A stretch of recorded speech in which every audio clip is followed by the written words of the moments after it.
doubled up? Yeah, and I was wondering if that could be bad, but I don't think so. No, No. okay. You would get symptoms, I think. No. Yeah. It's hard. I mean, I've never seen somebody get too much probiotic. I've seen someone have one that's too strong for them in the beginning. No. You know, for what happens a lot, if you have gluten sensitivities, you're damaging the villi in your colon. And those are the people that usually have a lot of trouble with probiotics because the system is kind of dead in there. So when you're throwing all this alive bacteria in there, it says, what is this? I can't handle so much. So it's a key for me to go, if someone's having trouble with probiotic, I kind of think they might have a gluten issue. But if you feel good with it, I would keep it. I don't think you can get too much. Okay. Just quick comment on for everybody on like Activia and that those types of things. Because it's a lot of people say, oh, I'll say, are you getting your probiotic? Oh, I take Activia. Yeah. That's. I mean, it's a joke in my mind. Yeah. I just laugh when I see those ads. They work because obviously people are out buying it. But look at the grams of sugar first, and then you look at the amount of probiotic in there. It's a joke. It really is. So if you're spending your money on Activia, it's a waste. It truly is a waste. Because I think it's like up to 17 grams of sugar, 12 or 17, I can't remember which. But anyway, that's like 7 teaspoons of sugar. What do you need that for? That's going to throw off the flora more than it's going to help the flora. So it's not a good product. Any of those, you know, that are truly marketed a lot on the television, you want to always have a question mark in your head. Because marketing really works and they're spending billions on marketing. You want to get a more educated scientific base on that and learn a little bit more about it. But that's a good question.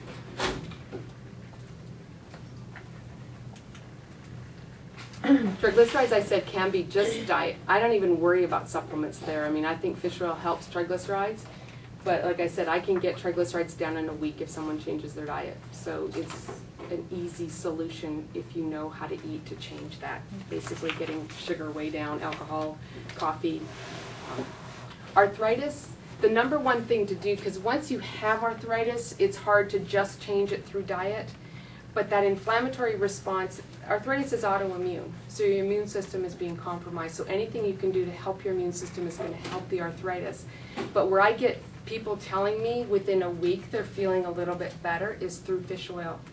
Because when your 6s are really high, omega-6s, fish oil is omega-3, you have inflammation in your body. So skin diseases too, like psoriasis, eczema, all that kind of stuff, I can get great results quickly if someone's doing high-dose fish oil. Because what you're doing is you're pushing your 6 down and you're pushing your 3 up, which is decreasing the inflammatory response. So people right away feel, oh my gosh, I've had people start golfing again because they're not hurting so much. They wake up, they're not hurting so much. But that's the number one thing to do. And of course, with autoimmune, I always say gluten-free and dairy-free. The 2 main things to do with your diet if you're anything autoimmune. It really works. Maybe hard to do, but it really does work and it makes a huge difference on your health. Type 2 diabetes. Again, I get people off medication if you're already on medication. You can prevent diabetes. You can. Type 2 is very responsive to diet. So the first thing you have to do is start journaling your food and looking at how many grams of sugar you're eating and how you're eating the carbs. And you've got to get the good proteins and the good fats in there as well. You can take things like chromium picolinate, gemcitabine, vanadyl sulfate. I mean, there's lots of natural blood sugar support products, which I'm fine with. I don't recommend staying on them. But they can help support your body if your blood sugars are already way too high. But again, diet is very responsive to type 2 diabetes. Anything else you want to ask me about that I haven't talked about? Comment real quick for people what you think about, like, because a lot of people like milk and our Stockholm milk. I have always recommended goat milk. I never asked you your opinion on that, and maybe you could comment for anybody who is, you know, really. Yeah, unfortunately, the milk industry in our country, no matter where you buy it, even if it's organic, isn't so good. I mean, if you look at where we're getting our dairy from, I mean, just because it says organic doesn't mean it was fed the right things. You know, maybe still be fed grain, blah, blah, blah. So I'm a proponent of goat milk, goat cheese, feta cheese from sheep, getting away from some of the cow products. I also like coconut milk a lot. A lot of my clients will use that, and almond milk, but make sure they're unsweetened. Because coconut milk can have a lot of sugar and so can almond, but there's unsweetened out there everywhere. And those are at Ralph's and Vaughn's, I've seen it, Trader Joe's. Where do you buy your goat milk? Jimbo's. Yeah, Jimbo's has goat milk. I love those kinds of products because they're naturally wild, like buffalo mozzarella. You know, you're not seeing those animals in pens. So you're going to get more of a wild, healthy product from the goats, from the sheep, from coconut milk, almond milk, that kind of thing. So you're keeping that hormone down. Another thing I didn't mention, you know, if I'm proposing to eat, you know, poultry or some protein sources, getting the hormone-filled ones can cause problems for people too.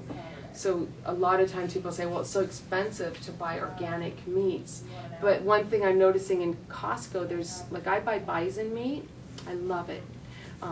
It's at Costco, wild salmon. They're getting more and more stuff like that, so you don't have to spend an arm and a leg to Organic get. chicken and beef there too. Yeah, yeah. So I think they're responding to our needs. So just look for that, and it's worth it.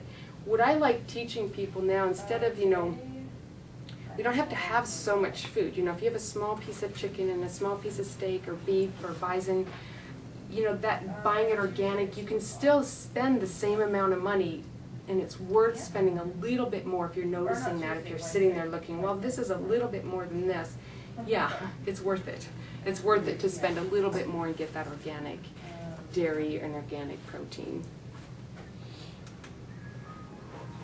Because we beat ourselves to it. Is eating organic important? Yeah, of course it is. You know, and I think there's some farmers markets. Anybody go to farmers markets? Love that place to get good organic, not too expensive produce and proteins. Fun thing to do. It can be, unfortunately, we don't have farmers markets here every day. It'd be nice to be able to go buy your fresh food every day. But again, go when you can. There's a lot in San Diego, though. There are. There's almost like if you... Practically every day, but it's throughout the county. Right, right. Yeah, and if you have time to do, you know, a couple in your week, I think it's a great option. You're supporting local, and you're also getting better quality food. So, you know, you think about when you go into these big stores, like Vaughn's and Ralph's and that, I always think about how long ago did that food get picked and end up here, you know. It just gives a weird feeling. Also, it's food from your environment, too, right? Exactly. It's something like local, what you're used to, and so then... Exactly, yeah. Yeah, that's a good point. Because if you're importing food from all these different countries and far away, a lot of times it will have bacteria or it will have grown in soils that your body isn't accustomed to, so it can make a difference there. There's some other people that I know, even if you don't have much of a yard, have you heard of the little organic gardens that people are doing now?